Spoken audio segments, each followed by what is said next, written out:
Oh boy, go. This is just going to be trying to kind of see how it goes. I'm just a lot of different to find. Just going to be sitting here doing a bunch of different things.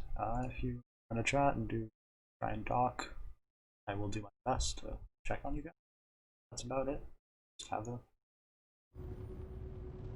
going to just try and settle a couple things and mostly playing the game.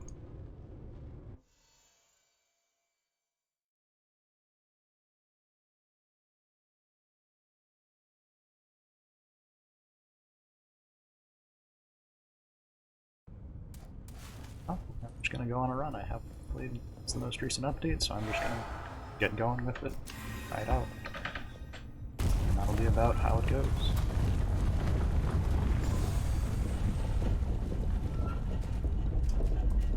Guess I'll just have to do these kinds of things. I have not beaten Talonmox Awakening because I'm not the greatest player at this, but if you get anything, I'm probably gonna go over a lot of tutorials because I've played this before.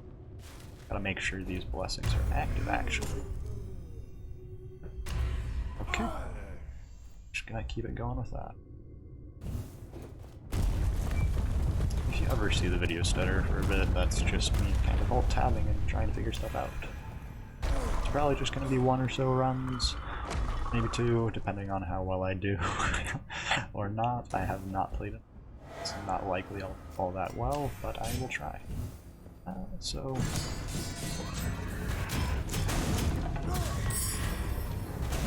a lot of this is just going to be trying to get that muscle memory back, which is how it works in a lot of roguelike games. So I'll take infantry. Nothing's too drastic seems to have changed. I'm just going to keep going. It's just in general how I do. That's a bad hit there. Just in general. I should have been smarter here and done this. It's called. Give me all the tutorials. There's a little room over here that if you pay attention and have either a heavy weapon or let one of the enemies shoot it, you'll be able to get through just for free. It's just a little bit of extra gold, a little bit of extra loot depending, and that's just kind of how it goes.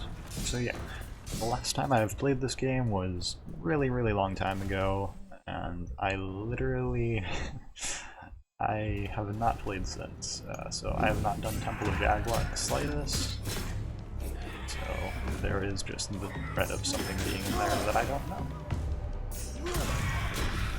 I mean, one of my main goals for just what I kind of have to do is get used to parrying. I have it set to one of my random keys here, and parrying is going to probably be my hardest task, because I kind of suck at it. 45% damage in darkness is really powerful depending on what you want to go with. I could also take +6 dex, but I personally prefer to start just using blood in the beginning to try and get a powerful start.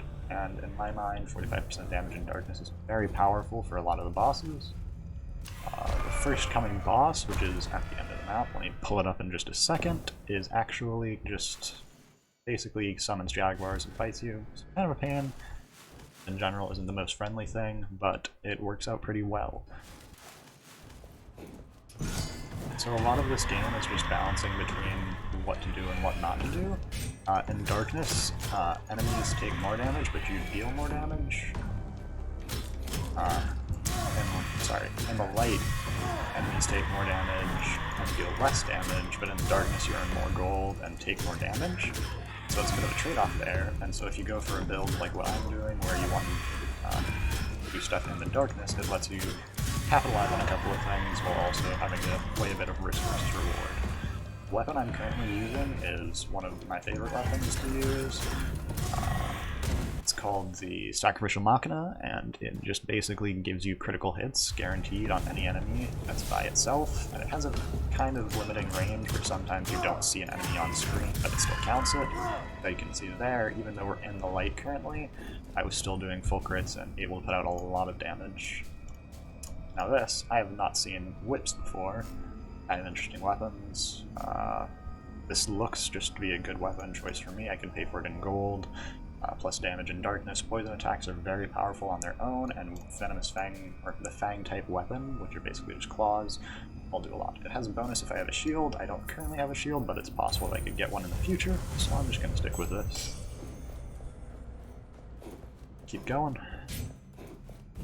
So yeah, it's maybe a bit dark. I'm actually going to go for this route here because it offers me a weapon. A weapon is basically just what I want right now. Or sorry, not a weapon. It'll offer me a relic in the soon come here. Here is the first curse. This is one I don't recognize actually. Blood offerings do not cost corruption, they cost health. That's kind of powerful actually. So yeah, going off of it. A lot of tutorials are popping up. I've played this game before, just not in a while. As you can see there, poison, or when I hit enemies they get poisoned and they'll slowly take the remainder of their health, and that's the main attack of the boss where they go behind an enemy. You can see I'm dealing some ridiculous damage here, just for starting things. There's a massive amount of plus damage, as well as just a couple other factors. In general, you may be seeing a couple of random things, like the fact that I had started with a large amount of gold, so on and so forth. In this game, you collect these blue skulls on... that was just me being bad. You collect these blue skulls that you get upon killing enemies, random chance there, higher chance for some types of enemies, and lower chance for like basic enemies like that, but bosses will also drop a large number. I don't see anything here that I really want. I kind of want to use a favor, so here you can spend skulls also on favors or on blessings. Favors are permanent for each run. I've spent enough skulls to have 7, and you can just use a favor and reroll the entire shot. 300 blood, so that'll probably take off 300 of my life. This is one of my favorite shields just because it has a chance to automatically parry, which normally I don't worry about parrying. Just being given the opportunity to at all have a chance to parry is pretty massive. But yeah, just kind of continuing on back, and I'm going to offer blood. It's going to take 300 of my life, and just give me the shield. So the shield, shield's very important in my mind. You'll see that this Venomous Fang also gets another 20% bonus damage, just because of the fact that I have a shield. This shield comes with remove 1 corruption for each enemy killed, so using it frequently will let me down or lower my corruption. This is the corruption meter in the bottom corner. 25% automatic parry, obviously, just a chance to deny damage at all and temporarily stun. Minus 10% damage taken, so if I get hit, I will take a lot less damage, and then 30% damage against elites, champions, and bosses. So champions are these mid-tier things, and the final boss for whatever thing you're running is this last one. And then elites, we don't see them very much in the first area, which is this before that, but as we get into the second area, we'll see a lot or uptake in them, and this final area has a large number of elites. I'm going to go for a relic. I've gotten 2, in my mind, really good weapons, and they both work really well together, so I'm going to want to work on relics. Relics, we have 6 relic slots here, and we have 3 stat slots. And these stats we can get from relics or from going to little stat areas. You can see one right here. The stats are or attributes I should say. Attributes are very important just for, in general, building up your character, because I have 4 and it gives me an additional, or 4 constitution, which gives me additional 50 health each, so I'm up at plus 200. Dexterity will give plus 5% damage each, and gold plus 10% gold find, I think, each. Overall, it's very powerful. You'll see me hold out my my torch occasionally still, even though I get bonuses when in the dark. Very important for me that I hold it out still, because it lets me see traps, and traps are just bad damage in general. You're going to want to avoid getting that. And see, here, I didn't enter this room, I just kind of went to kill, and if I had waited or had a heavy weapon, I can burst open these and get a decent amount of extra gold. Just a lot of this is going to be muscle memory, trying to get back into it. Just remember what exactly I'm doing. I'm just going to keep clearing enemies. I'm doing well over the damage I probably should this early on, because I got such a great starting set of items. And I'm just going to be pretty smooth sailing for the first while, unless I make some really bad mistakes. I accidentally set that enemy on fire. And so how parrying works is you'll see any attack can be parried, basically. Or almost any, I should say. There's probably some exceptions I just don't know. But just kind of on that vein, you'll have this 5 frame, I believe it's 5 or 10 frames to then press your parry key and block, and if you block it successfully, if it's a projectile, it'll reflect it, and if it's an enemy attack, it'll stun them, and I believe give you stamina, 15% damage to fire attacks. I don't need it, and I see this off to the god things, may as well get 4% HP back for it. I'll probably figure out that I'm being really dumb right now, but you know. If I go for a low health build, this could probably be pretty decent for some of the later areas, because some of the enemies do a lot of damage. I don't do any lightning attacks, so that doesn't matter to me, and 50% health when a curse is lifted. You can lift a curse whenever you kill any champion or boss, and so you'll get a couple of them. So none of these really help me right now, so I'm just going to re-roll them. Plus gold chance, once again plus health when curse is lifting, heal 15% offerings. Once again, not helping, I'm going to go for another reroll. I'm going really hard in on this, and I'm not getting quite what I want. Okay, this is a good option for me. It gives me plus health and any health taken for any heal. Never mind, I thought that was a different one. There is one of the things that can come in this, is one that whenever you take damage, you get that much gold as damage, or sometimes you have multipliers of that, and that's very powerful. This one in itself is very powerful because it will give you, it can generate you a large amount of healing if, for say, your main weapon uses or heals health on every kill, or you heal on hit, so on and so forth, and you're able to keep that up, but I cannot. I'm just gonna have to, I'll use one more and then go on. Plus 1 on secondary, 6 constitution, and this adds dex. So my secondary weapon right now would be my shield. Level plus 1 would be helpful. It has overall pretty good benefits. I think I'm just going to offer blood for that. So I'm putting myself in a very risky position here. I'm keeping myself on really low health, but also giving myself very great benefits. And you'll see that right after this boss up here, we have these health rooms, and you can trade curse for health in those rooms, which is very powerful, especially with this current curse we have that is giving me the opportunity. Instead of increasing my curse meter by doing blood offerings, I just sacrifice health. Doesn't really matter where I go here. Unknown rooms can be a variety of things, just kind of general luck. And yeah. As you can see, these spikes kind of fade out of view when I put them away, and so any trap will do that, and you just need to be kind of aware of them. This is the first time we're seeing this enemy here. I've seen it before, as you see there, an auto parry occurred, but the main thing with shields is you can interrupt a lot of attack animations. That's why they're very powerful. It's limited on some bosses where it just won't do anything to them, as in they won't block their animation, but I mean, in general, it also gives you the capabilities to move. I do not need that, so I'm just gonna sacrifice it. But yeah, so it gives you that opportunity to move and interrupt some very painful animations by enemies. We appear to have gotten a gold room for this. Some of the gold rooms are just variations. You saw there was big piles of gold everywhere in these chests. These chests give gold, and then random items. Greed time limit is very nice. You'll see whenever I get a kill, the greed meter just kind of starts going up. And I mean, if you get enough kills in that time frame, you will just get more and more multipliers on the amount of money you're making. This enemy is kind of obnoxious when you get them as an elite later, because they, as you saw, tried to spawn an ad, which I instantly killed. But if they get off to spawning as many ads as they can, I probably should have taken that. That's a two-handed spear, but you know. But yeah, they'll start spawning ads if they have nothing else to do, but then they'll also heal enemies, so some of the later enemies you'll see will have these, there'll be elites, just groups and groups of elites around each other, and those guys will just start healing them. I may get these down to one guy and make a couple attempts at parrying him, just out of curiosity. Probably shouldn't do that, but I'm curious. Oh, I actually got a parry. I did not expect that. But yeah, parrying window, you just gotta kind of pay attention. This bar, that was an auto parry by the shield, once again showing its usefulness. Whenever you parry, you'll also get stamina back whenever you do a perfect dodge, which is dodge. You use a dodge roll within the time frame for an enemy, or a specific time frame similar to the parry time frame, will also refund a stamina, and so stamina basically you can use it for power attacks like that, you can use it for combo attacks like that, and you can use it to dodge. And so it's basically your economy for whether you want to put out more DPS or you want to just...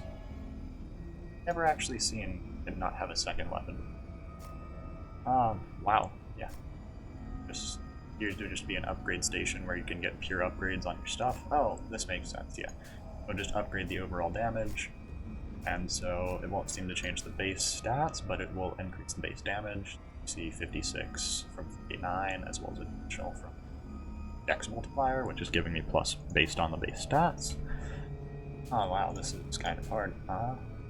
Outright upgrade this, which I think is a good idea, because poison is based off of the actual damage you're dealing, so if I can increase my base damage, that's good. I also don't want to drop myself too low on health, because boss's spears are they're very easily dodgeable if you pay attention to them, but I have not done that in a while. I think it's an important decision to just try and figure stuff out that way.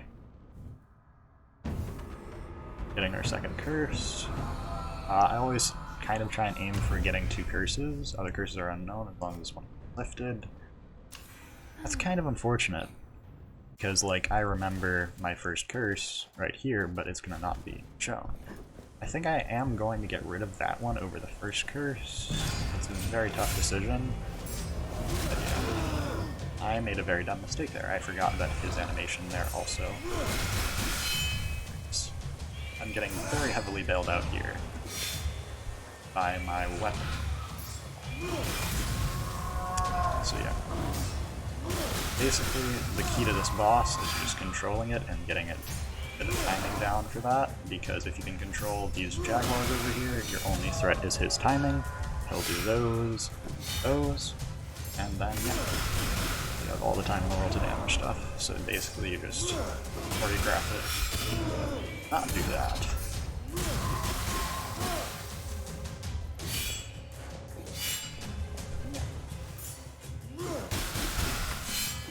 I got an auto parry there, twice actually, so that's very absurd luck there. It's carrying my health. And you can see poison just doing work on those Jaguars. I believe this room is at base lit, so I'm not getting as good multipliers for my darkness ability. But the second boss, one of its phases is just purely in darkness, while the other is in light. So I'll have the opportunity to just make use of my build itself. That was just a bad play on my part, and there's the champion dead. So normally champions drop 2 items for you, and for me they will drop 5 because I decided to bring my current setup. I'm going to remove the Dark Mysteries because I just really need to know exactly what the curses are since I haven't been used to them. But yeah, so one of the blessings that I brought, which I guess I should just go over again, is the 1000 gold to start. This helps get me off to a good starting place. Your corruption threshold from 100 to 120. This is very important because it allows me to take a bunch of these cursed offerings to get me a better start off. It also allows me to avoid getting this 5th curse, which gives you just a... At the time of me last playing it, it just constantly damages you until you die. My last one is Serpent's Bounty, which is champions drop 5 pieces of gear instead of 2. It's a very powerful thing. Remove all corruption when a curse is lifted. May as well take it. Any healing. Once again, I denied this one before, so I'll deny it again. Eller's Shield, it's an auto parry, similar stats. 30% damage it's poison, 20% base.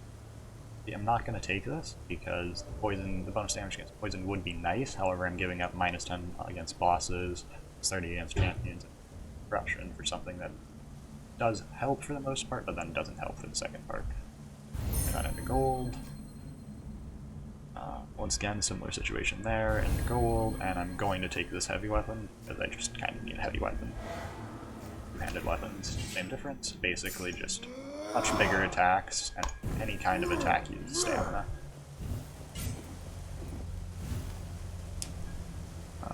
I definitely need healing here. I'm fairly confident in how well I can do myself, but not confident enough to just let it go. I'm going to spend a bunch of corruption to heal up to max health, because my build has no way of healing me at all. And it's very important to have some access to healing, because if you have to do what I do, you end up getting a lot more curses and you aren't as well capable to take blood offerings. Though, in fairness, my blood offerings now cost gold, so it's actually far, far cheaper to just take the health that I can get from much less corruption. So gold on the ground disappears after a short time, amount of gold on the ground increases. I've seen this before. This room, kind of a nightmare. And I have to go quick because the ground behind you disappears. And so it's just a lot. I shouldn't say it disappears. It does this fire effect, and this fire effect is very, very painful. As you see there, these wall things are just occasionally helping me out. Gotta be very careful of just certain things having different timings here.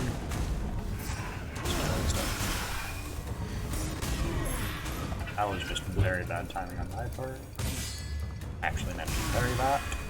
So it appears parrying doesn't actually reflect projectiles. It may have been just the variation of a bow. I should have turned that item into something else, but I did not because I thought instead. And so here you see we have bunch of enemies, and then these two enemies with glowing eyes. These enemies with glowing eyes are what you call elites. They're basically just much higher health, slightly different attacking animations, and so on and so forth. I got beamed out of a free hit there. It's a massive amount more health. It's very important because it makes it far harder to kill them, besides if you have this kind of build that I do now with so much stacking poison and darkness damage.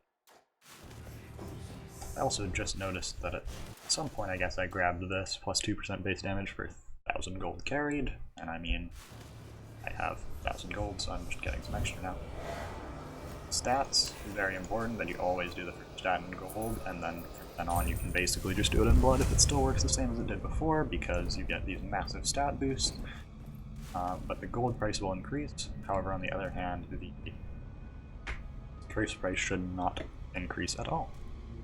I have the option now of either a challenge room or an upgrade, and it'll ultimately come down to what I want. I'm going to be forced to go to at least one gold room after the fact, and then either I can take this route for a relic and a thing, or upgrade one of my weapons. Upgrading the weapons would be very smart, however my build kind of consists of a bit of a mesh of just random things that aren't very useful. Yeah. I think I'm going to do the challenge because my damage right now is still really, really good.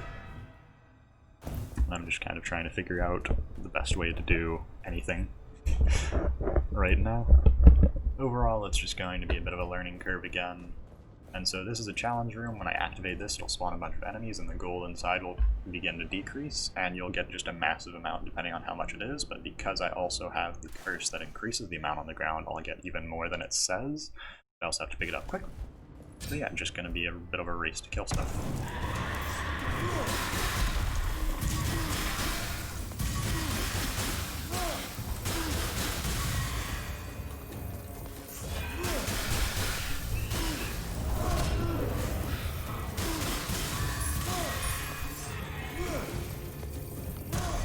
There we go, 1450 it says, and I go up from 1013, miss some, but to 2780, so even the curse, and it made me miss out on some, but it definitely gave me a solid benefit. These things, they get hit with, they don't do anything by themselves, but if they get hit with fire of any kind, they shoot out a bunch of fire, which hurts really badly. Going to go this route.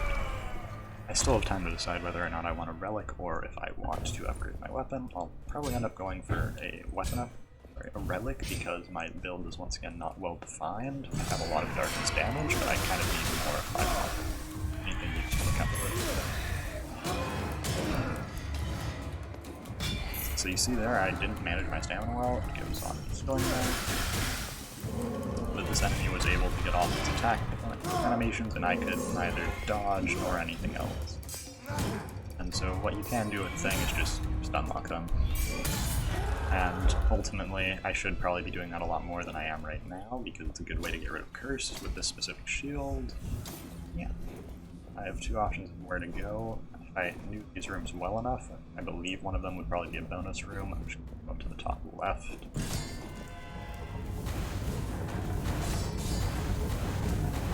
Here's a break in the wall. got very lucky there that I didn't get hit, because I did not notice the Jaguar statue in the corner. But yeah.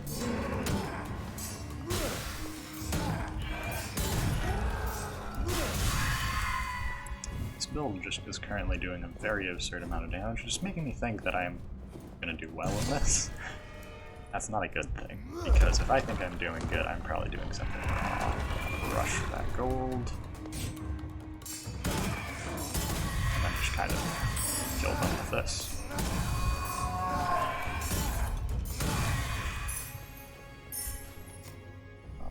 Environment kills are kind of difficult to get. I can lose 8 corruption for free, that's about 8 enemy kills, and I kind of may as well.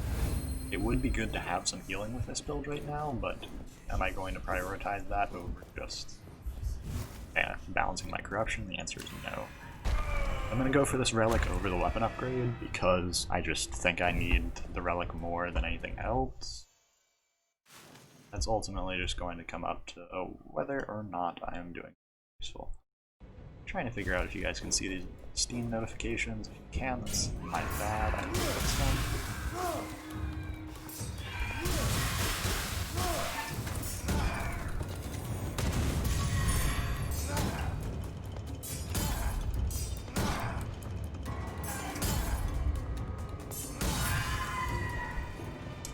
So greed timer will refresh basically just whenever you either hit an enemy or kill an enemy.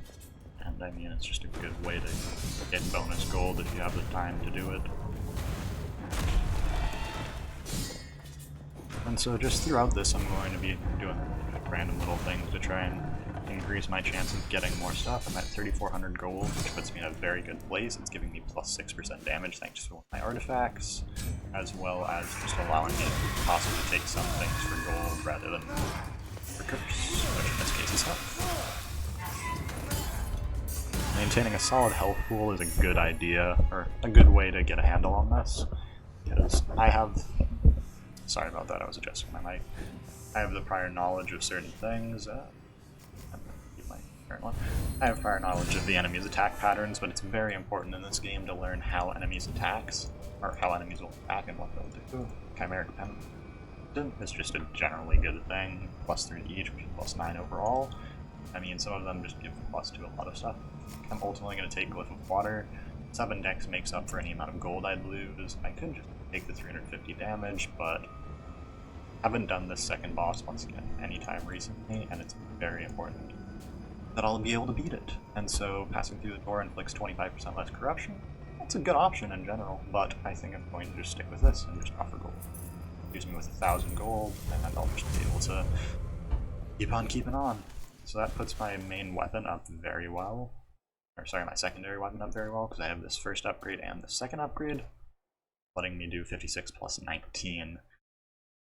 Pretty massive amount of damage. This gets additional bonuses from this 45% damage in darkness, as well as this 30% damage against elites. Minus 10% damage while having it out means that I just literally need to have it in my hands, which is another benefit, and the 25% parry just makes up for any general mistake I make, which I make a lot of mistakes. But I mean, that's just kind of the learning process of these games. And so you'll see I try and make use, try and better make use of this fact that it reduces my corruption by just killing stuff with it. And as you see, it broke that enemy's attack animation. I can just keep doing that. And you can kind of mob enemies in this way that they just get stun locked and they can't do anything about it. And in the background there, I saw one of the healing enemies, so I just have to kind of be wary of that. Because it can very easily outpace my damage. Bad mistake there, but I got bailed out on the second hit by my thing, which restored my stamina to let me quickly kill them. The other thing with greed is if you get hit at all, it just automatically removes it. Stone Flint lightning damage. I mean, this is another great option. Deals critical while stamina is depleted isn't that helpful, but it's a good backup. But I think I'm going to stick with what I've got now. Starting shield was very, very powerful that I got in one of my early rooms, and you know, generally gonna have to make up with that. And so here we'll be moving on to the second boss. It has 2 phases, a light and a dark phase. Don't really know the patterns well on either. The dark phase I kind of just run at a good enough distance to deal with it, and the sun phase I kind of just gotta DPS it, because otherwise he will murder me with his whip, because I don't have its timing down.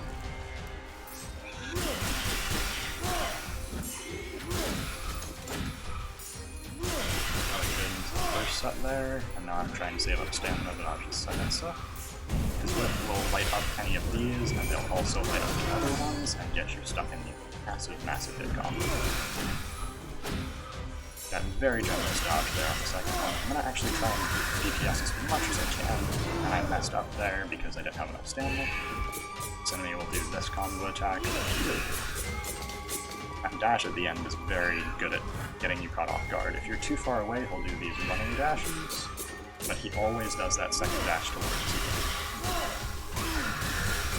I'm going to do the same thing I did before, and because I have a poison weapon, I'm going to try and add as much damage as I can to the second phase after. And you'll see here, because of that poison damage, I'm now able to push him into a later phase. Once again, messed up there with just what I was doing, because I put myself in between the boss's explosion as well as other enemies. And that there is why you should always dodge. You see I just got an armor break, which massively increased my damage. That was luck chance from the parry. Auto parry? And just, yeah, made a lot of mistakes there, but still feel that that was a very good, very good showing of that ability. I want more gold, and I have enough curse because I'm about to lose a curse, and I should be able to last the whole run, so I'm going to get rid of this. Kind of need my HP as well, so in my mind this is a good take. Let's see what I got. A new spear. Is that better than my hammer? Probably is. I personally prefer the hammer because it can definitively break walls with it. Very nice. New attacks inflict less corruption. I'm not going to lift another curse, so I may as well take it. Poison claws. Poison attack. I lose the damage in darkness, I get more per point of dex, and then I lose the points for shield. The point of taking this would be just more damage against from dex and against champions, which I don't think is worth it here. So I'm gonna offer it up for health. It's a lot of health too.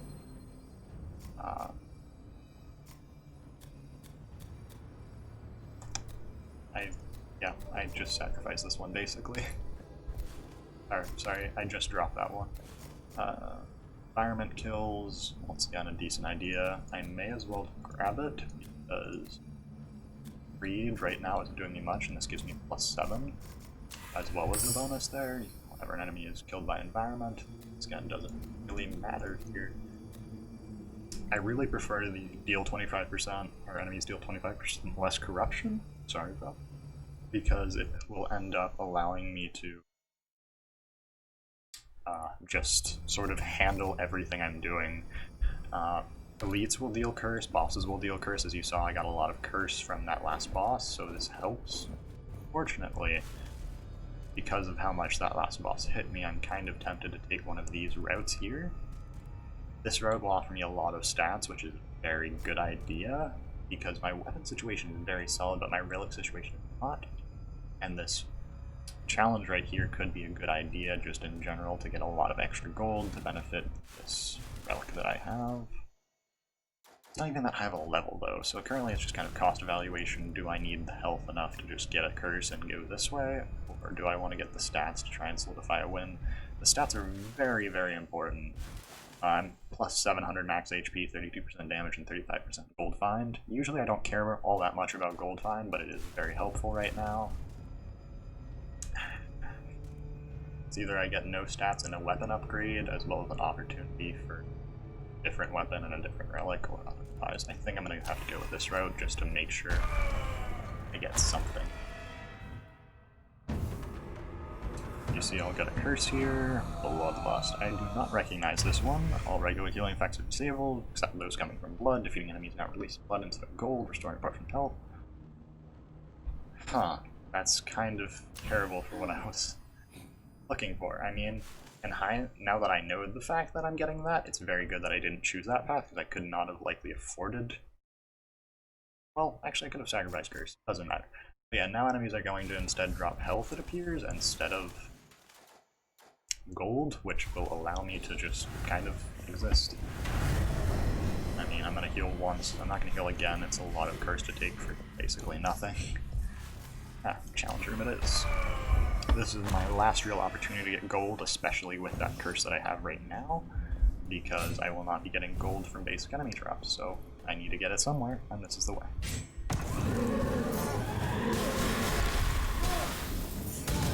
You see here we're getting a lot of champion variations.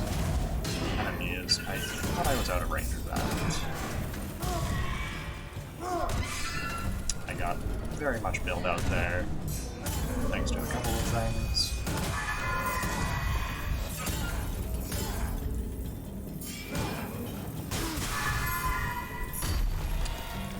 See, I'm kind of maintaining a bit of health. Well, also appears getting health back. Yep, got 23 health back for that too. And I get all of this gold, which brought me up a very, very nice amount. And so that should be enough to last me for the rest of the run, just in general. And yeah. One thing with Divine Favors is there's a mix of trying to wait until the later round, the later areas, to try and get rewards, like higher level rewards, versus using them early enough to get a good enough start, where it's better to have gotten that good start versus... It's just basically risk versus reward there, because if you wait too long to use them, you'll get in a situation like mine, where if we get good enough stuff with the first reroll, the first roll of the shrine, then there's no point in me having these Divine Favors. But if you use them all too early, you may end up with later rooms just giving you nothing useful. So it's very important to just kind of balance that. You can see here's one of the elite variations of this. He summons elite ones, which is very bad. This build is still doing very absurd amounts of damage, which I'm appreciating. I've never really done a darkness build, as well as I haven't gone too heavy into poison, so I mean, I appreciate it. You saw there I made the dumb move, bring a room without my light on. If you enter with the light on, some enemies may detect you earlier, but you'll also be able to for sure see traps, and that early awareness is very, very important.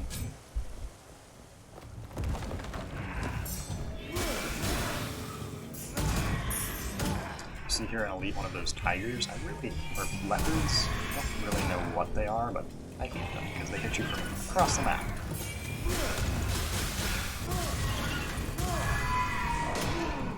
And like that, I should have dodged. I tried to go for the shield play, and the shield just didn't charge up there, which is probably something I did of my own. This game is very, very fun in my mind. I got, once again, locked out there. That's what you see, and throughout this run, one of the defining factors, I've saved a lot of health as well as gotten out of a lot of bad situations from this auto parry. And so my thought is, if I can just learn how to parry, I won't need this auto parry option. This was just a gold room, so I can move on to the relic. And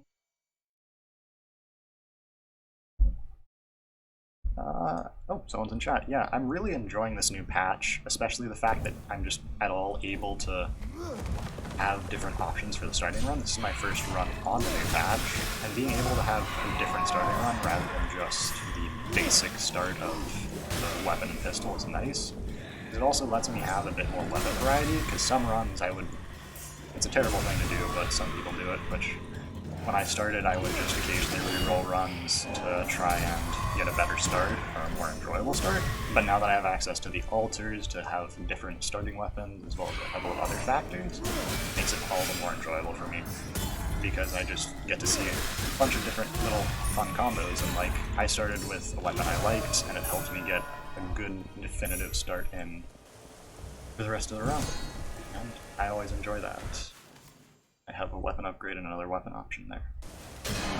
I'm sorry if I don't keep very well up with chat, I'm being dumb here, but I'm only running one monitor right now, and so I cannot see it. Oh, wow. That is a very interesting relic there.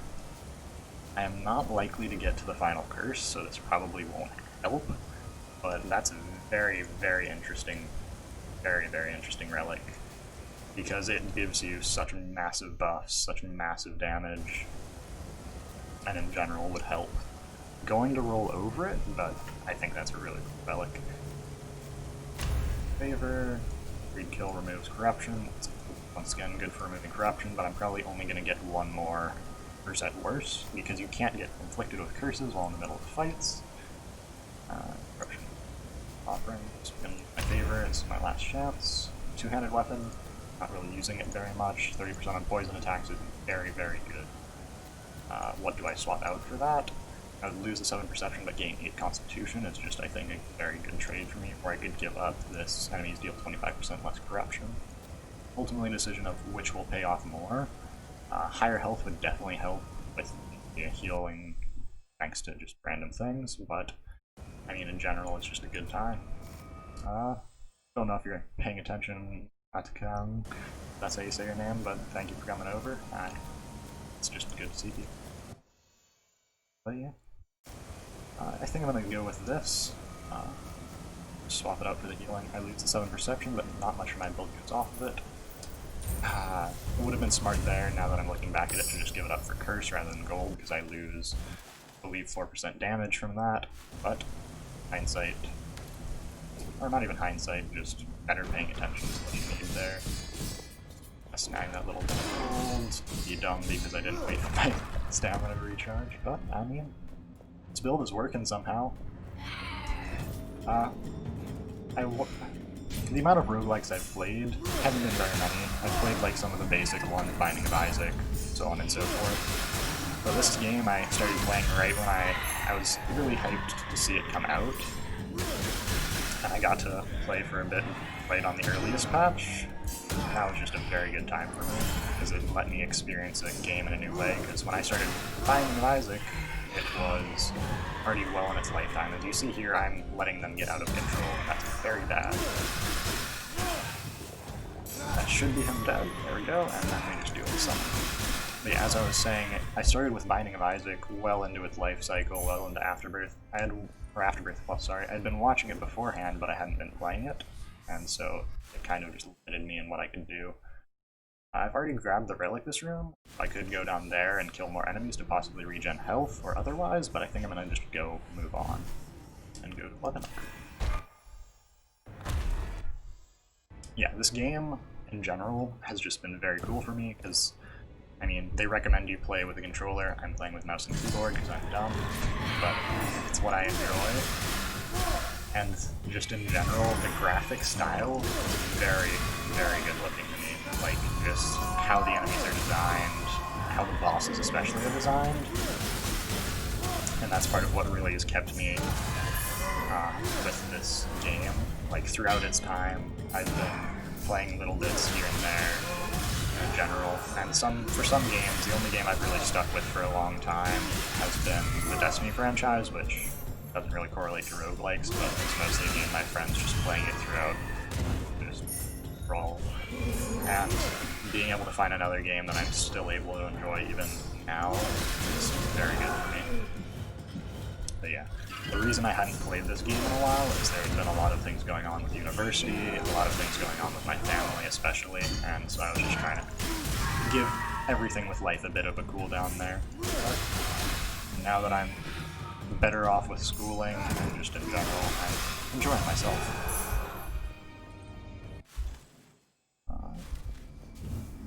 Given weapon upgrades, what would be the best upgrade here is kind of up to interpretation. It doesn't really matter what I give up now. If I want more damage on shield or claws, I think I'm going to ultimately be relying on the claws to deal with the boss, because spending stamina every shield hit is nice, or isn't the most effective thing. It can get me to move around a lot, which seems to be important for Tahamok, or Tahamok, which is the name of this boss, but I still haven't learned his patterns well enough that I'm probably going to take a lot of hits, so I'm just kind of worried, and I think the best bet would be to stick with what I'm using frequently, which is the Venomous Fangs, so I'm going to offer blood for it.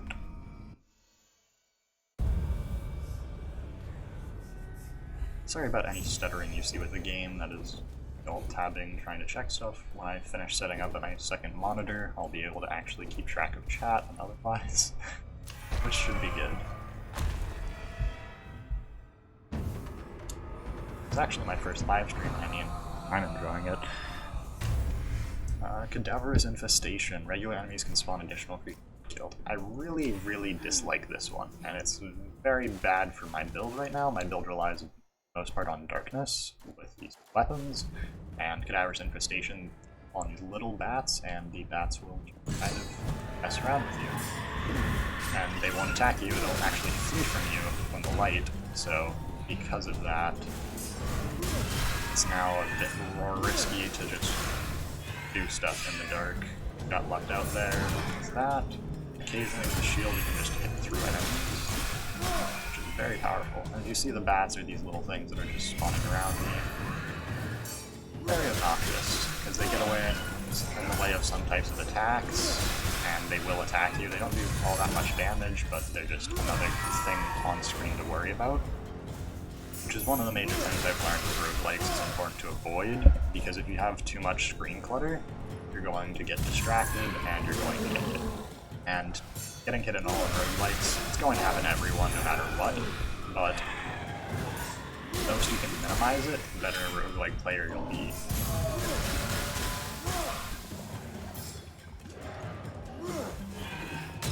That was just a bad dodge on my part. You saw there I only took 8 corruption instead of 10 because of my relic. And that's just rounding up from 7.5. So now I can finally bring out the light and you can see the bats will just run away. Very, very pleasant. Whoa, this is a very interesting option because the shield is suck at parrying, but it reflects projectiles. One of the bonus missions in the game is to just purely use the shield and reflect projectiles to win. And very interesting. I don't think I'm going to give up anything I have right now. It may be worth it to grab the Sky Hammer, but I think I'm just going to ultimately save what I've got. As you, once again, you do a lot of damage with this, but you also take double damage, and I don't think I can risk that right now. So yeah, I'll be moving on to the final boss this run, which is Tama.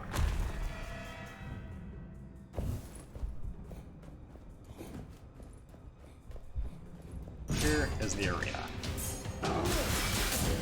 Once again, you don't have these little highlights. I generally know his animations from what I've seen, but I don't know how to deal with his jump. That.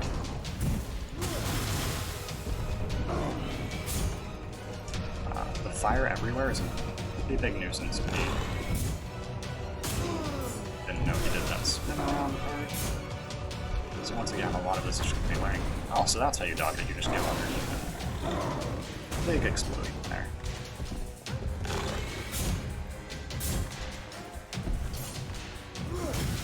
Mechanics-wise, it's actually a bit easier than I thought. I should have dodged much earlier there. I got really lucky for not getting hit by his initial jump attack. Yeah. Basically freed out of that by from the fire attack.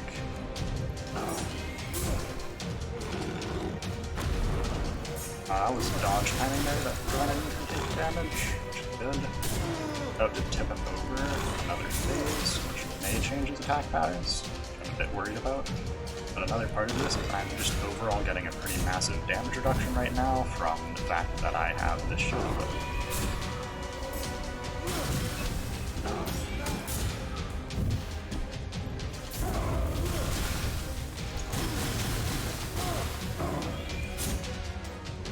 Spend some time regenerating stamina and trying to get away from the boss.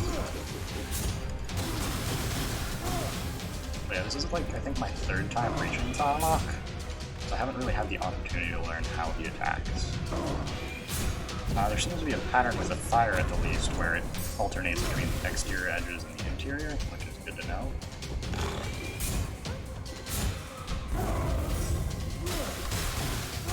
This timing here, where just after he shoots the fireball, seems to be the best part to get any damage off. Okay, new attack pattern there. It seems to be when he has reached half health, when he changes phase. That explosion is also kind of worrying.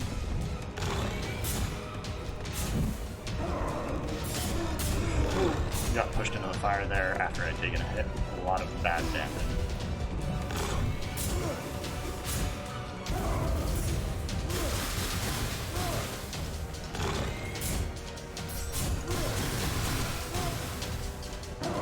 To add in some damage. There's his running attack. Ooh, I feel like I barely got out of there in time. Yeah, middle is lighting up again. That was a very, very bad hit there.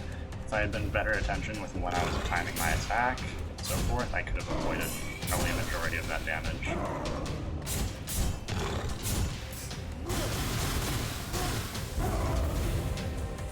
The only real reason I'm having a chance here, in my opinion, is that I played a fair bit of Dark Souls, and I've just gotten used to adapting to any attack patterns as much as I can. I say this as I get hit twice.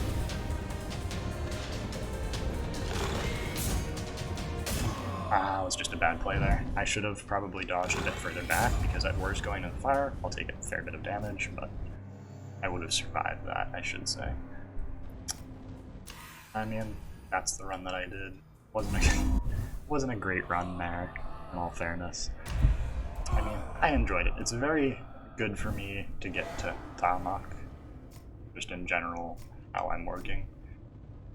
And, I mean, I'm very glad that I was able to get that far. Divine Favors, nowhere near affording more. Weapon Altar, I could upgrade them. I believe you get these from just completing specific subset missions, so I'll probably or an altar or upgrade the main weapon with that when I get the chance.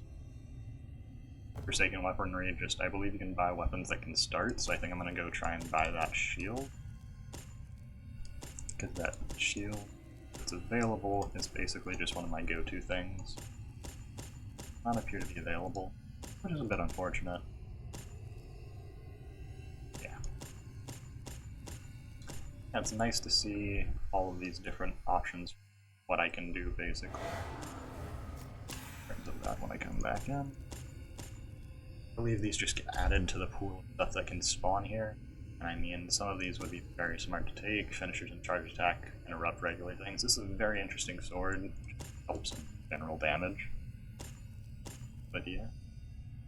I don't remember seeing these drop specifically.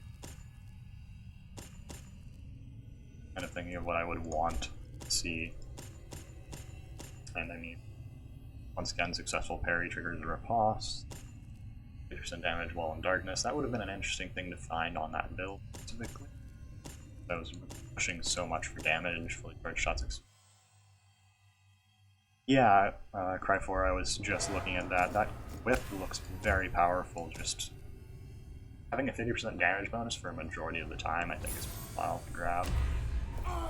And a lot of this is just going to be a learning process because I've once again not too great at this game, but lots of learning. Gonna add two-handed weapons, then probably try another run on Talmach, see how it goes. Hunting axes, ancient buckler, longsword, those one. Laws of iteration. Laws of iteration are an interesting idea. I really like Claws of Evisceration. They used to be very, very powerful, and I believe just before the Serpent's Temple was released, they got nerfed. They used to be below 50% health, always crit, which is similar to the idea of the Ancient Machina. Kind of interested in trying this out. Stormlash is a decent weapon. Claws of Evisceration probably work well. Nice. Nightmare. I can try that. Jaguar. Yeah.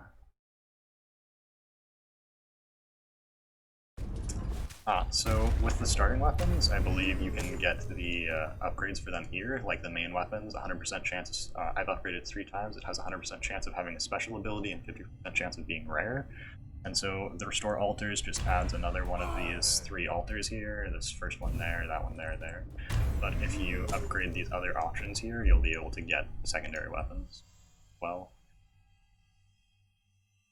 Yeah, the Jaguar aspect, like a fun fight.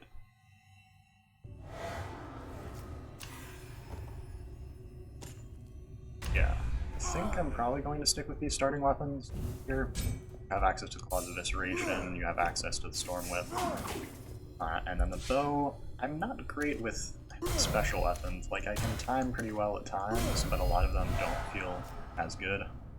The reason I'm not taking this is because, once again, I'm not doing great at parrying, but I don't have any foreseeable way of weakening. But the reason why I really like this style of having access to altars is because it gives me the option. Like, normally if I saw this in a run, I wouldn't take it because I don't normally and things, so on and so forth. But because I have the opportunity to start with it, I have this, I guess, thought in my mind that maybe I could get use out of it. Like, see, I have access to charge weapons, weaken enemies, charge attacks, weaken enemies, projectile. This could also be a decent idea. I've used a lot of claws, so I think maybe I'll take weighted blades and try out as it's mentioned that it could work. Heavy weapons, the most, I guess, interesting run that I had was a while ago, in which, well, actually I should ask, do you guys want me to do a long exploration there, or try Serpent? I have not tried Serpent before. But, with build, I had been running one of the heavy weapons, and it restores health on any damage at all, and just running that and repeatedly upgrading it. I believe I ended up losing that run, but it was just very good for me because it was one of my earlier runs and it helped me kind of force myself to practice with heavy weapons. I really like having access to claws in their own way because they attack so much so frequently, so it makes up a lot of it. But in general, it just works out pretty well. But yeah, Jaguar a bit easier than Serpent. Yeah, for sure. It feels, especially now coming back, I don't know if it's just luck that I had with that run, but it felt very easy to get to Tomahawk. I don't know. Well, and may as well try something different. I have the option of gold, unknown, and so forth, and there's healings intermixed, so I have the option of that, but I could also go this far with weapon. I think I'm going to stick with the tribute here, just starting off with a decent amount of tributes, and especially because I start off with gold, it's a good idea to just get that in there. I've seen a very minimal amount of Jaguar, or sorry, Serpent Temple, so this is going to be learning of the traps and so forth. I mean, I'm always down for that. Okay.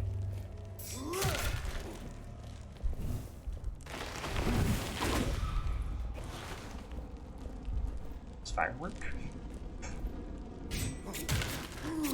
Ah, hitting them makes them go under. Okay. It's kind of an interesting trap, a living trap. Probably going to be heading for this relic here at the minimum, just because it'll give me access to healing after, or if I'm still pretty well, another relic and a weapon upgrade. That pass just in general feels pretty good.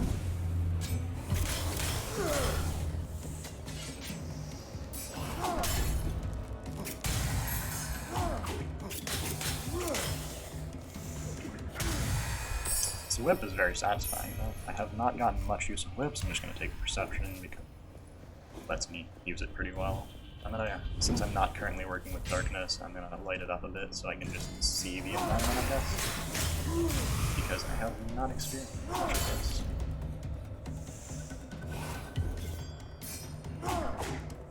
That's about the range of it. It does not seem to interrupt unless I just mistimed that there. Oh.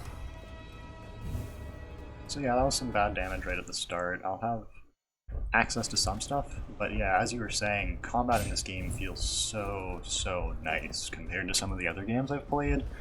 Part of what kept me with Destiny is the gunplay in the game really feels good, but in this game, whenever I take damage, I always feel that it's my bad, that there's something I can do more to just, I guess, get better, and in my mind, that's important, because some games will have just certain times where it feels like it's impossible that I'm not taking damage, and it's not the most fun feeling playing those games, and just all of a sudden you're like, well, I couldn't have avoided that in any way. But in this game, all of the combat just gives this feeling of good flow, and that's why I can see why controller would be very good for this. But with mouse and keyboard, I just have access to a random number of things that just help out, like having the ability to quick press and reassign everything how I want it. Like parry is currently set to something really easily accessible. I haven't been using it very much, but it's just that fact that I have the capability to change so much that makes it good. See me just occasionally pressing the power attack for this throwing knife. I'm still very much not used to it. Don't know. Oh, I didn't hit the thing in front of me there. Maybe that's a phase where it has a bit more coverage than other times. Whip definitely satisfies a bit of what the shield does, and that gives you a much wider access range, and I definitely prefer it over a lot of handguns because obviously you avoid the problem of having to get those perfectly timed shots, but you also you get this capability to do such effects. Oh, I'm taking poison damage. I don't know why I'm taking poison. But yeah, I'm gonna just stick with the offer gold. Yeah, I've played with both mouse and keyboard. I mainly play like PvP games on controller though, and so swapping between them has really kind of made me force myself to learn how to do things. And some roguelikes definitely want a controller to just have that quick movement that you can do, but mouse and keyboard and the variety that you can do and just how quickly I can move my mouse over everything makes it pretty worthwhile to me. Okay, so that's a trap there. That looked like a trap to me, so I just kind of walked past it and so forth, but yeah. I'm actually going to put something up real. Sorry about that. I'm just trying to fix something.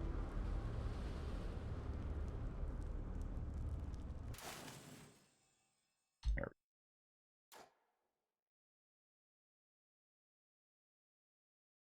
go. Yeah, auto-aim.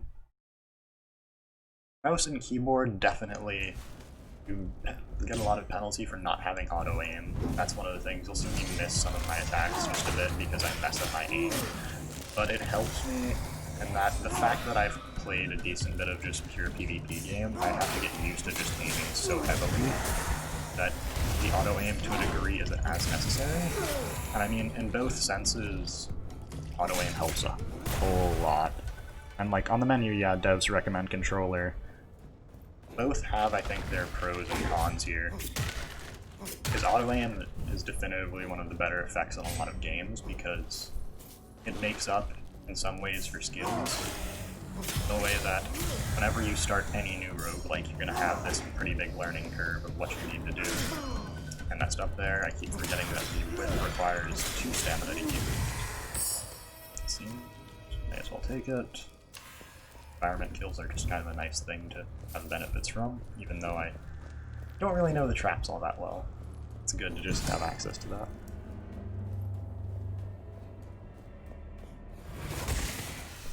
One of the things that I just kind of enjoy with this, I both love it and hate it. The fact that you need light for a lot of things is a very fun aspect in that it's a balancing of when you attack, when you don't, and what kind of things you do for your build. I did not expect that to happen. I guess that's just one of those things that will, yeah, launch out spikes. That's kind of cool. It's very useful. The enemy activated it for me, which kind of messed them up. But being able to flow between just doing one thing to doing another is very, very powerful. And with the lighting mechanic, you have to get used to floating between those two things, especially when you're in an environment that you're not used to. Or environment kills would be getting 50% health when a curse is removed. I'm not going to be removing a curse in this run because it's just the one champion as the boss. 20% base damage for bows, not all that useful to me because I not have a bow at this point. I'll reroll again. Damage in darkness, more health than curse. What is my current timeline? I'm going to get another relic, weapon, upgrade weapon, and then most likely stats, and then I have the options. So I think I'm just going to cut my losses here and take the damage from gold. The damage in darkness for just gold, because, I mean, else looking pretty decent, so I have the freedom to go for this other relic, and damage in darkness. I mostly like fighting in darkness. I take more damage, and it's probably not smart for this, but if I have access to just free extra stuff, it's always good to get used to the harder aspect, I guess would be the way, so that when I go back to maybe the easier way, so just fighting in the light, then I'm able to just be able to do it more easily. Okay, that's a thing.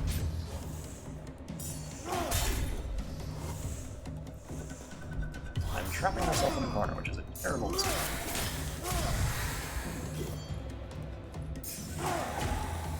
see there, I actually missed with the whip. Don't know how. And that would be one of those things where if I had been on controller, I most likely would not have missed that attack. And so yeah, in that way, that was just bad on me. I had seen that do its explosion before, and I should have just reacted better to it. It appears that it just kind of rotates towards me while near it, no matter the light, which I guess is fine. I have an option of a left and a right here. Yeah, that's one of the things, is it's very fine to fight in the dark once you're used to it, and then relying on the light gets very hard when enemies just either break the braziers, or... braziers? Braziers. Or just in general put it out, like the first versions, I believe, is those little witches in the Temple of Jaguar. Their orbs will just put them out directly, and some enemies will just do it other ways. You saw there, I think that may have just been me missing, or I was out of range. I have a decent enough combo here where I can just bring them over, weaken them, and my whip will one-hit combo, and I'm very glad for that. This is giving me this access to more stuff to do, more easily flowable way of combat. They appear to be a bit immune during that transition. That was just bad there.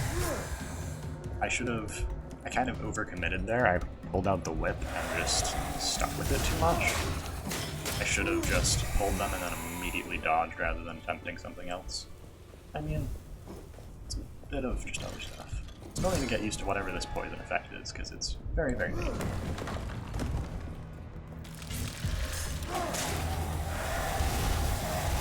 That seems to be just one of the attacks they can do, and they go immune when they're summoning. That's good to know.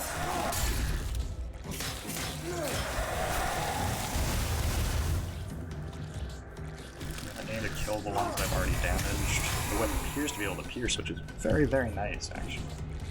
And now I have the freedom of access to just interrupt the only times where those damage combos would come in. I believe if I kill one of these, the explosion should kill the others. Probably should not whip them towards me. That would be the smartest play there. And I mean, another thing with this game is that it doesn't seem to be as well viewed on a lot of things. 20% damage for claws would have been good if I had a claw build. All healing. I have nothing for the healing, so I think this is another real. But this game just has it's very enjoyable. It's one of those roguelikes where you can get very, very punished for messing up, but you're able to do so much with what you have. I have almost no gold. I could go to a bunch of gold rooms, but I think I'm just going to ultimately reroll this again. Probably be my one more reroll in this room just before I go on. I have no synergy with anything yet. I usually like picking up weapons early on because it lets me just kind of exist. Okay, this is worth it in my mind. 2 corruption for every greed kill. One of the more important things with this game is you get rewarded for doing well. And so the greed concept itself, you're able to just build off, and if you make a greed build that's focused around just greed up, you're able to just not take damage, you get more and more rewards, more and more benefits.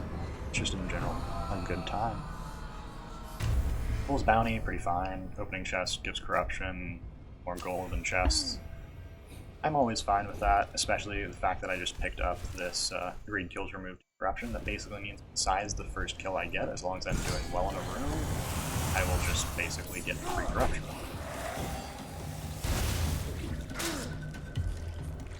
I've been mostly using the heavy attack clips, so the light attack is actually pretty useful.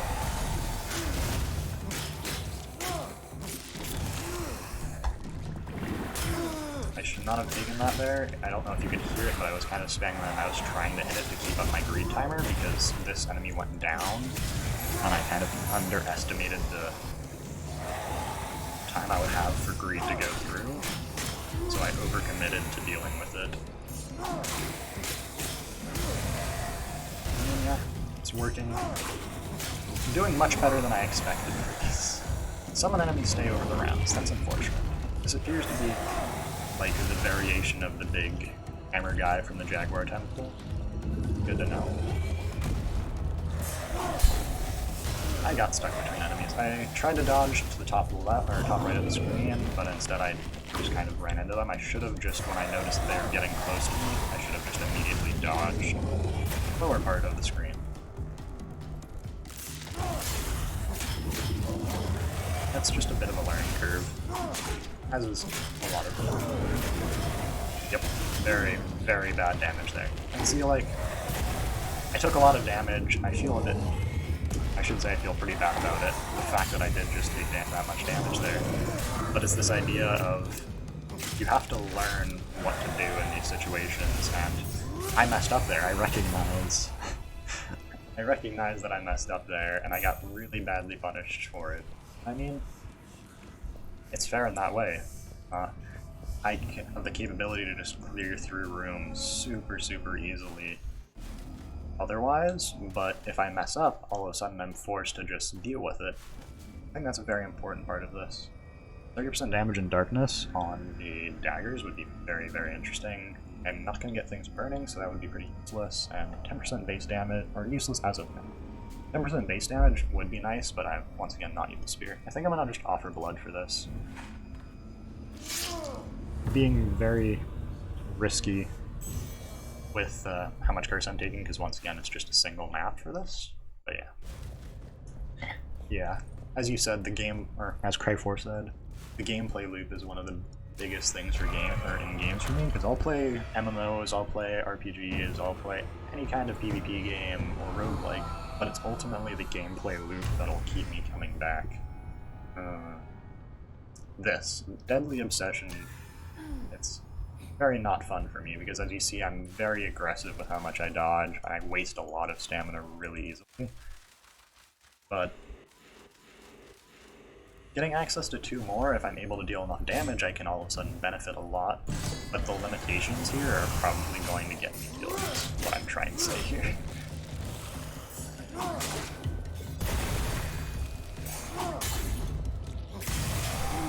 Because all of a sudden I have 1 less dodge available to me, which, in some cases it may be fine, but in other cases it may just cause me to die.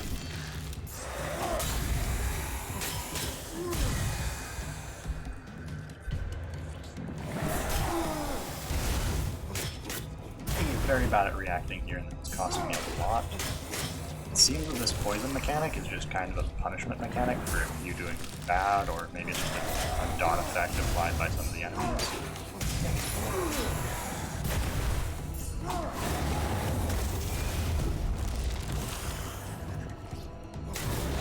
So it's a very nice way, it seems, to deal just a bit of extra damage.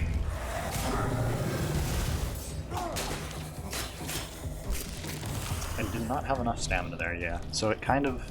This curse is definitely giving some benefit in the fact that I regen more stamina on each kill. It's really messing up the kind of loop I had established with my 5 stamina. I mean, it's just going to be something I have to get used to for this.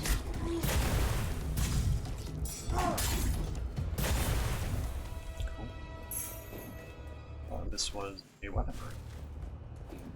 Weapon shrine somewhere. Unless I missed it at some point. Oh, there it is. I remember in the Jaguar Temple, I was really late into one run, and I just kind of missed one of my shrines, and, well, that kind of sucks. Could take curse here to get this. It gives me very little benefits here, besides the fact it's just upgraded somewhat.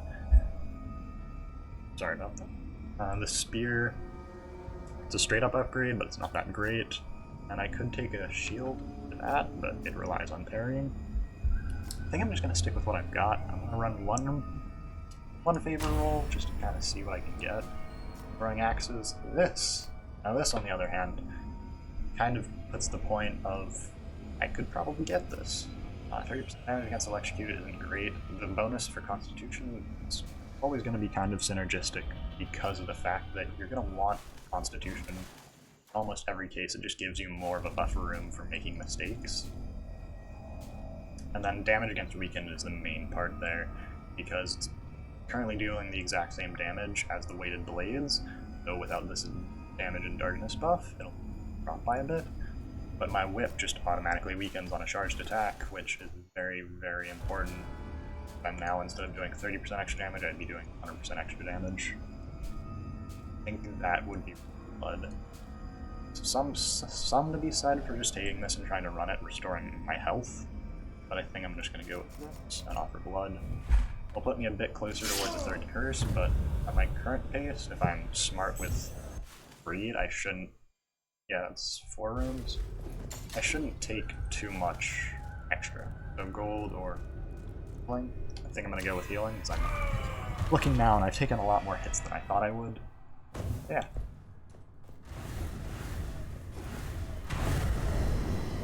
Oh, that's a good question. What is your favorite type of weapon in this game? For me, for a while it was just claws. They attack so fast, and they kind of synergize with just everything you can do. You can make a crit build, you can make a poison build, as I did before, darkness build and so forth, and it would work.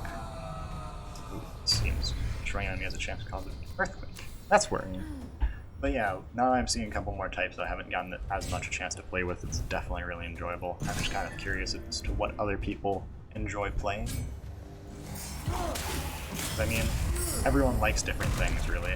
That appears to be the earthquake there.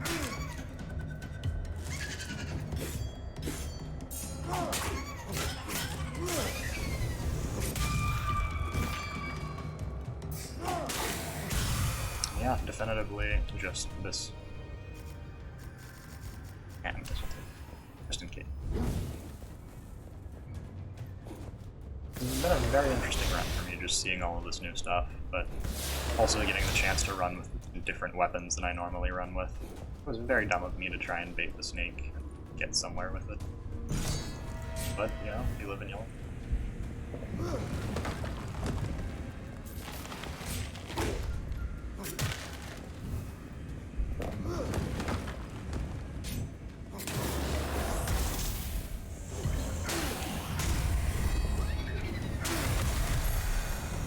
Earthquake actually appears to occasionally be helpful to me.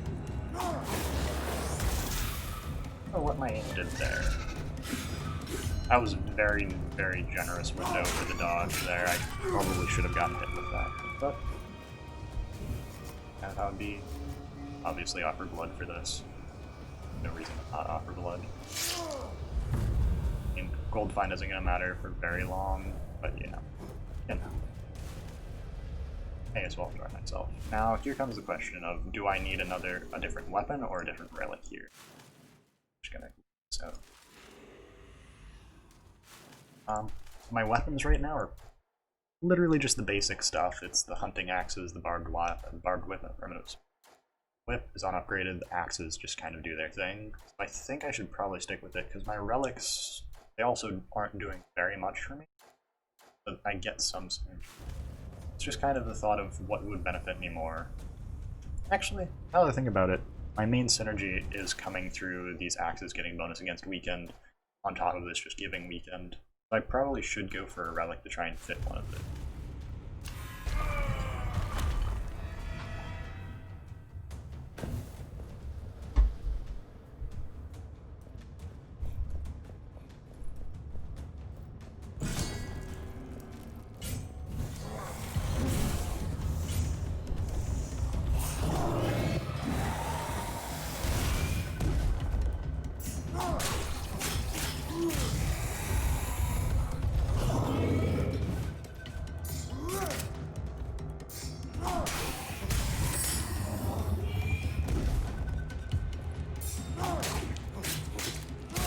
Yeah, that damage there is kind of incredible.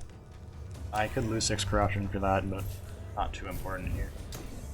Yeah, like just the fact that this combo right now is able to output enough damage to instant kill these lower level enemies is very, very nice. 162, solid damage number, and if it maintains with that towards the boss, it'll just be good in general. Because I'm going into this boss basically blind, so I'm gonna need as much help as I can get. This Earthquake Curse helps me more than Serpent. Oh, I've not seen that before. The Earthquake. There's this again. Get more corruption removal, I could get more damage from gold. There's no real point in spending this. Well, actually, I can get it for basically free for some of these. Not that one, but that one I could, but there's have no synergy with having gold. I mean, I could get more points for it.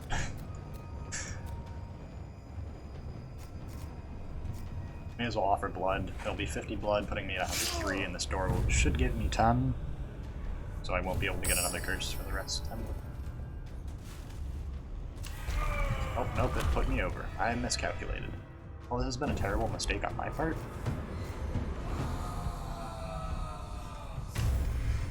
Taking damage, Wave of Darkness, deal 10% damage in the light. Oh, I didn't get too badly punished for that.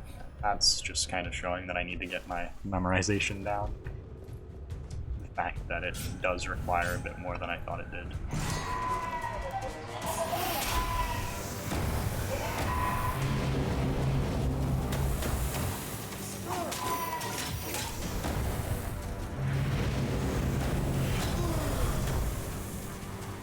I think I'm seeing them, yeah.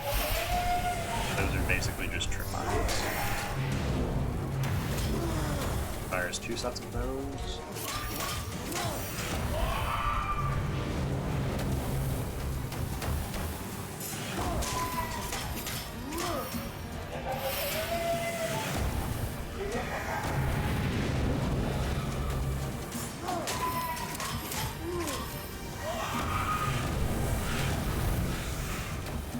I'm just rolling directly through these skulls and it's not punishing me, which is kind of surprising to me. But yeah, my main combo here of just whipping and then otherwise is really all of my stamina. But it gives me a very solid chunk of damage.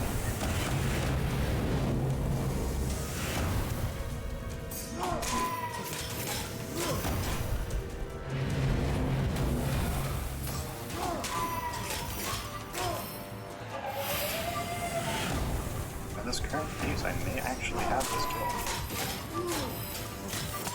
Wow, I did not expect to get a kill on my first try for Jaguar. Or sorry, Serpent Temple. That is very surprising to me. Jade Rings. Basically, the main way to get Jade Rings. I'll roll here a bit to make sure I get everything here. That's it for the run. Very, very nice for a first run. I took a lot of damage to Plague Ringers, mostly just trying to learn how they worked, saw amount of gold collected. Only got one perfect room, a bit disappointing to me. But yeah. Very, very good run.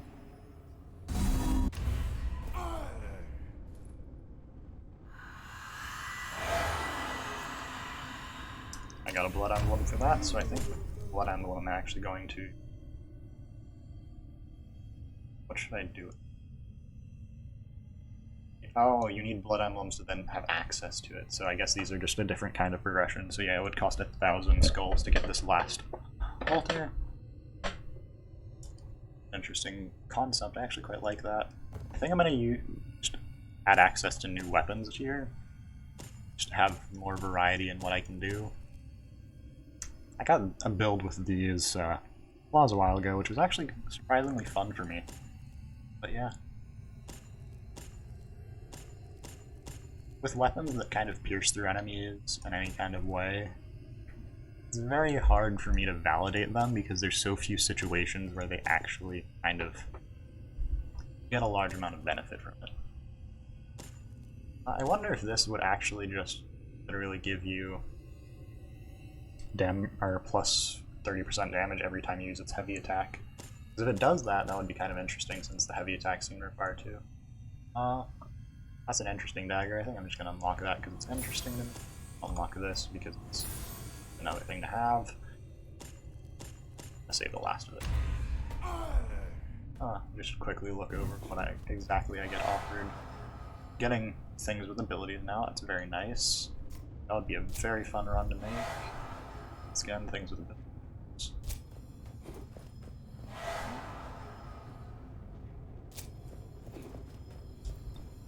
But yeah, thank you for everyone who actually came in here to look at this. That was kind of surprising for me to see people actually here for my first stream. I was expecting no one to be here.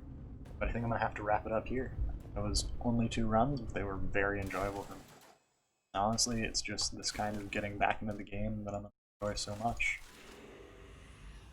It appears that the last 2 enemies would probably just be the... what's it called? The remaining bosses. So yeah. Thank you very much for coming out to the stream. I wish you all the best. End the stream here. Thank you very much. Best wishes.